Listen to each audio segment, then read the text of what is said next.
자, 이건 어떻습니까? 이번에 우리나라 대통령 얘기를 해보겠습니다.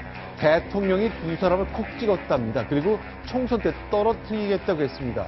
과연 이게 얼마나 사실이고 얼마나 진실에 부합하는 걸까요? 하나씩 보겠습니다. 이동영 차장. 네. 수첩이 또 하나 공개됐잖아요. 그렇습니다. 안종범 전 경제수석이 작성한 수첩은 모두 10건 이상이 되는 것으로 파악이 되고 있었는데요. 그 중에 한 권에 적힌 내용이 또 추가로 공개가 됐습니다. 자, 요 장면인데요. 예, 이번에는 야당 의원들 2명이 실명이 거론이 되고 네. 지금 흘려쓰긴 했습니다만 야당 법안 네. 반대하는 의원 홍종학, 네. 김기식 이렇게 2명의 이름이 실제로 쓰여 있고요. 네. 날짜를 보면요.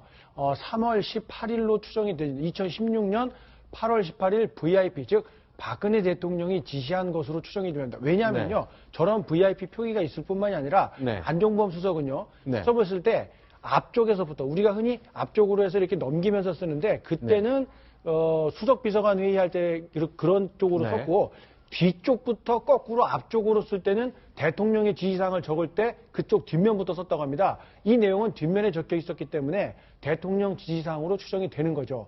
그 네. 내용을 조금 더 살펴보면요. 예, 야당이 오늘로 쭉 쓴 내용을 저희가 좀 정리를 다시 해봤습니다. 그렇습니다. 야당 법 발목 잡는 의원 홍종학, 김기식, 그 다음에 이 사람들을 낙선운동 더하기 의원 공격 자료 해서 화살표를 정무수석 이렇게 돼 있으니까 네. 이 두 사람들에 대해서 낙선운동도 하고 이 사람들 공격할 자료를 만들어서 정무수석이 움직이도록 해라 이런 취지로 읽히거든요. 물론 아직 청와대 쪽에서는 네. 그걸 다 해명을 내놓지는 않고 있습니다만 네. 일단 그냥 드러난 대로만 보면은 상식선에서는 저렇게 청와대가 어떤 정치적인 공작을 한 것 아니냐 이런 의혹을 받기에 충분했고 자, 해당 네. 당사자들도 이런 의혹에 대해서 반발을 하고 있는 중입니다. 자, 야당 의원들요. 홍종학, 김기식 두 의원, 구장차장. 네. 이분들이 왜 이렇게 수첩에 등장할 정도의 역할을 했던 겁니까? 일단 홍종학 의원은 그 기재위 소속이었는데요. 이 경실련 정책위원장 출신으로 이 재벌의 어떤 이 독점적 폐해에 대해서 지적을 했던 의원이고요. 김기식 의원은 이 정무위에서 활동을 했는데 이 참여연대 정책위원장 출신입니다. 그러니까 어떻게 보면 이 박근혜 정부가 어떤 규제 혁파하겠다, 규제를 개혁하겠다라고 하면서 했던 여러 이렇게 추진했던 입법에 대해서 이 앞장서서 반대했던 이 두 야당 의원으로 이렇게 볼 수가 있습니다. 앞에 보니까 법에 발목 잡았던 아주 대표적인 사람으로 대통령이 꼭 집은 듯해 보입니다. 뭐 낙선운동 실제 했는지 그건 알 수는 없는 일인데요. 근데 실제로 두 사람 다 재선 의원 되는데 실패했던 사람이네요. 그렇습니다. 이 김기식 의원은 이제 원래 19대 국회에서는 이제 비례대표로 활동을 했고요. 20대 총선에서는 이제 지역구를 타진을 했었는데 이 당내 경선에서 패배했기 때문에 네. 총선 출마가 이렇게 좌절이 됐고요. 이 홍종학 의원의 경우에는 이제 불출마 선언을 했기 때문에 안종범 수석이 메모를 작성한 게 3월 18일이니까 네. 한 달이 좀 안 되는 시점인데 당시는 이제 더민주가 이게 경선하고 있었던 와중이었기 때문에 글쎄요, 야당의 어떤 경선에까지 개입을 했는지 네. 그 여부는 좀 더 지켜봐야 될 것 같습니다. 실제로 두 사람 그리고 우상 원내대표가 좀 반응을 보였거든요. 소개하겠습니다. 황당하기도 하고요. 예. 과연 정말 대통령이 일개 의원의 낙선 문제를 이렇게 지시했을까 싶기는 합니다만 재벌 측의 민원 중에 하나가 그것이 아니었나 사실로 확인된다면 명백한 탄핵 사유라고 봐야 되겠죠. 충격적입니다. 한나라의 대통령이 야당 의원을 찝어서 지시했다는 이야기인데 이게 사실이라면 있을 수 없는 정치 중립성 위반 사례입니다.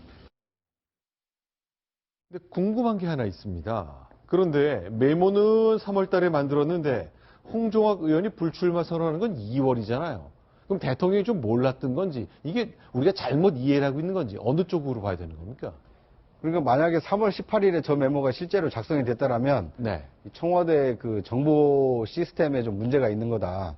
어떻게 보면 불출마 선언한 사람에 대해서 낙선 운동을 지시한 꼴이 되지 않습니까? 좀 사리에 맞지 않는 것 같고요. 그리고 김기식 의원의 경우에도 꼭 청와대가 굳이 그렇게 개입하지 않는다 하더라도 네. 실제 김기식 의원을 둘러싸고 공천 과정에 굉장히 좀 논란이 많이 됐던 대표적인 의원 중에 하나입니다. 네. 그러니까 마포로 출마할 거냐 아니면 강북으로 출마할 거냐 이제 여러 설왕설래가 있다가 결국은 이 당내 경선에서 이제 낙선을 하게 됐는데요.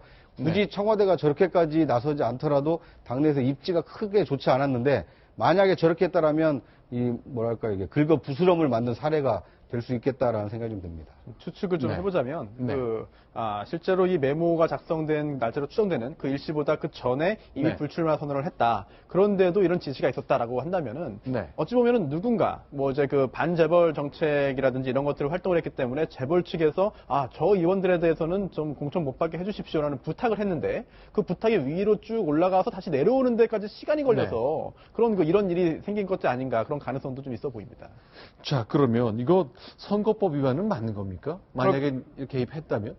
개입했다고 하면은 가능성이 매우 높죠. 왜냐하면 이제 공직선거법 85조를 봐야 되는데요. 네. 이게 공무원 등의 선거 관여 등 금지 규정이 있습니다. 그래서 공무원의 경우에는 정치적 중립을 지켜야 되는데 이제 직무와 관련하여 또는 지위를 이용해서 공무원이 선거에 부당한 영향력을 행사하는 경우에 이제 처벌되거든요. 그리고 또 네. 설령 그런 경우가 아니라 하더라도 공무원 등이 선거에 영향을 미치는 행위가 금지된다는 규정이 86조에 있습니다. 따라서 만약에 공직선거법상의 어떤 규정들을 위반했다라고 한다면은 처벌 대상이지만 이제 과연 또 이제 시효라든지 이런 것도 처벌 좀 봐야 될 필요가 있겠죠. 자, 문제가 된 안종범 수석의 업무용 수첩. 그동안 뭐 수도 없이 썼고 수도 없이 압수수색해서 많은 일들이 공개됐습니다. 김도혁 기자. 수첩 사용 법이 있는 거죠? 네, 그렇습니다. 아까 앞에도 잠시 언급이 되긴 했었는데요. 이제 안종범 경제수석 같은 경우에는 업무용 수첩의 사용법이 자신만의 독특한 사용법이 있습니다.